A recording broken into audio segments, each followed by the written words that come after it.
Marahil isa ka sa mga naghahanap tulad ko ng mga budget meal na laptop na mga kaibigan. Especially, yung ibang mga students na dumadalaw sa atin dito sa shop. Sir, ano yung pwede mong i-recommend na pinaka-budget meal na laptop?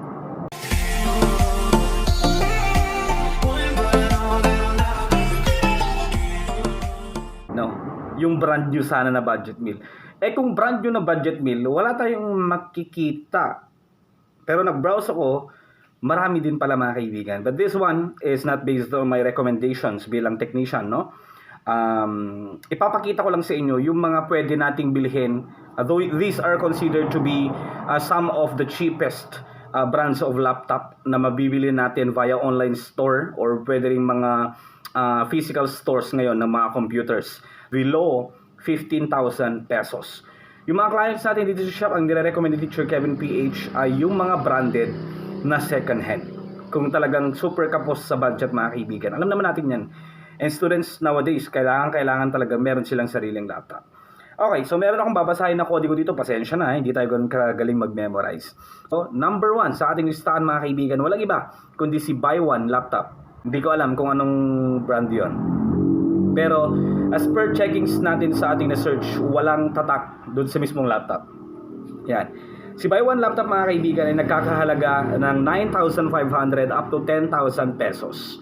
Okay, powered siya ng Intel Celeron J4115 or pwede ring N5095 mga kaibigan. Depende yan. Kapag bibili tayo via online store, meron namang iba't ibang options kung ano yung processor, kung ano rin yung size. Syempre, ang base size nito ay 15.6 inches. Yung size ng laptop na ito. Ito ay powered by M.2 SSD. The base size is 256GB M.2 SSD mga kaibigan. Ang base RAM naman niya is umaabot siya ng 4GB. Ngayon, syempre, mas mataas ang price kung pipiliin natin yung naka 8GB, naka 12GB onwards. Alright? So, ito lang yung presyo based sa pinaka-basic standards ng mga laptop na ito. 256GB SSD, 4GB RAM, 15.6 inches size, Intel Celeron J4115 mga kaibigan. Windows 11 yung operating system niya, 9,500 up to 10,000 pesos. Okay? Pangalawa natin mga kaibigan, nandito si HeroBook Pro ni Chewy. Again, nakita ko na naman to sa pictures niya online. Walang tatak sa mismong laptop mga kaibigan. I do not know. Ito ay merong size na 14.1 inches. Ang presyo nito mga kaibigan via online market is estimated 11,500 to 12,000 pesos. Yes, ang processor nito ay Intel Celeron, so powered din siya ng Intel Celeron N4020. Meron siyang base size ng RAM na 8GB at 256GB M.2 SSD, yung para memory type din siya. Naka Windows 11 na rin to agad mga kaibigan. Introducing HeroBook Pro ni Chewy. Pangatlo naman natin mga kaibigan, dalawa to si Dere R14 or Dere R16 Air. Yes mga kaibigan, pero ang babasahin natin ngayon is si Dere R14 Air. Ito ay may estimated price via online store na 13,000 pesos mga kaibigan. Powered din siya ni Intel Celeron N4500 up to 2.80 GHz. May dalawang options din in terms of screen size, no? Pwedeng 14 inches or 16 inches, bahala kayo kung anong gusto nyo. Ang kagandahan, naka 1920 by 1080 pixels yung kanyang resolution. Naka Windows 11 to, merong basic or standard RAM size na 12GB RAM at 512GB SSD, M.2 SSD.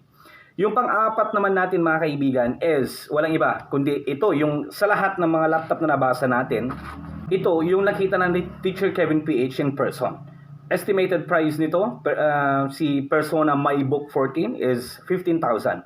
Yung nakita ko sa Silicon Valley dito sa downstream sa amin mga kaibigan sa Tugigaraw, umabot lang to ng 13,900. So, ito yung pinaka nakita ko na at bumili rin yung co-teacher ko noon ng ganito. Hindi ko alam kung buhay pa yung laptop niya na ganito mga kaibigan.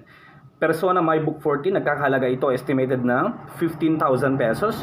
Naka Intel Celeron din siya mga kaibigan. Base niya 4 to 8GB RAM, depende na yan kung ano yung pipiliin natin. Ang base boot drive naman or sa SSD size ay 128GB, 256GB or 512GB SSD.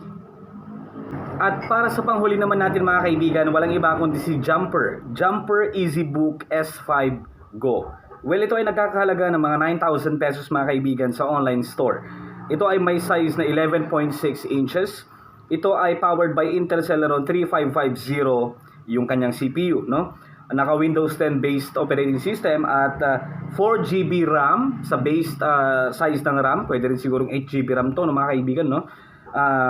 Ang base naman ng kanyang SSD size, I think this is M.2 SSD or either NVMe SSD, no, 64GB, pero meron pang 128GB mga kaibigan.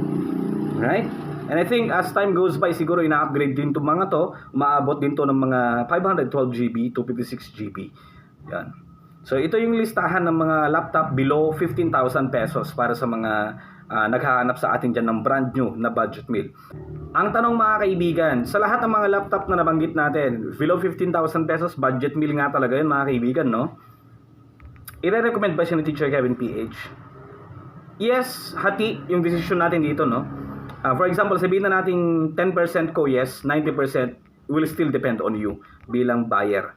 And after all, mga kaibigan, kung talagang kailangan natin at ayaw naman natin bumili ng second hand na branded, eh why not? Di ba? Ang kagandahan sa mga laptop na ito mga kaibigan is repairable naman siya. Kasi nasubukan ng mag-repair ni Teacher Kevin PH ng mga laptop na walang brand talaga.